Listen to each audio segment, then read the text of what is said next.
Good morning. আজকে একটা নতুন জিনিস আনছি। কালকে তো সারাদিন কিছু আপডেট দিইনি, কিন্তু আমাদের যেহেতু ক্রিসমাস আর just knocking at the door, মাস পোয়ালেই ক্রিসমাস চলে আসছে, সেইটার জন্য একটা প্রিপারেশন চলছে আমার বাড়িতে অলরেডি।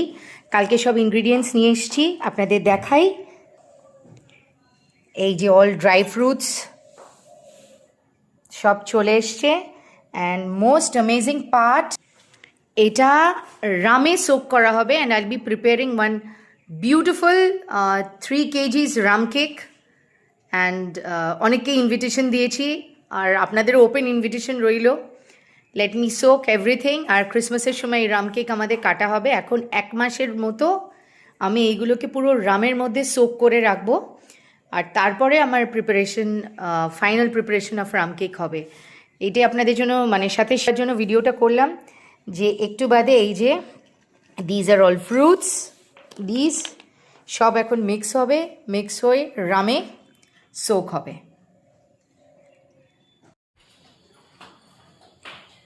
এটা হচ্ছে অরেঞ্জ,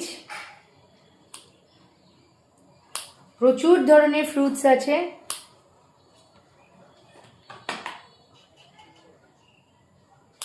এইগুলো সব এখন মোটামুটি 3-4 সপ্তাহ পুরো চুবানো থাকবে রামে, and then I'll be preparing the whole thing.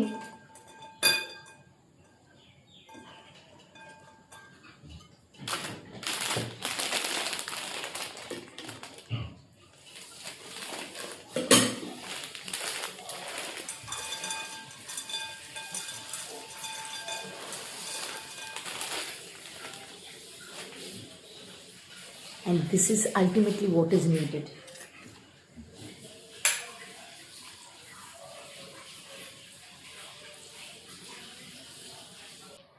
এই যে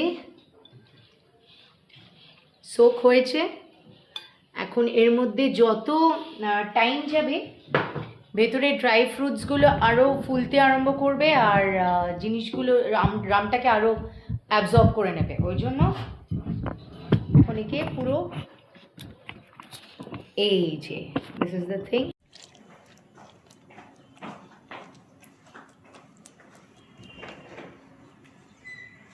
এই ফুল দেওয়া হয়েছে, এখন এটা সোক করা হবে।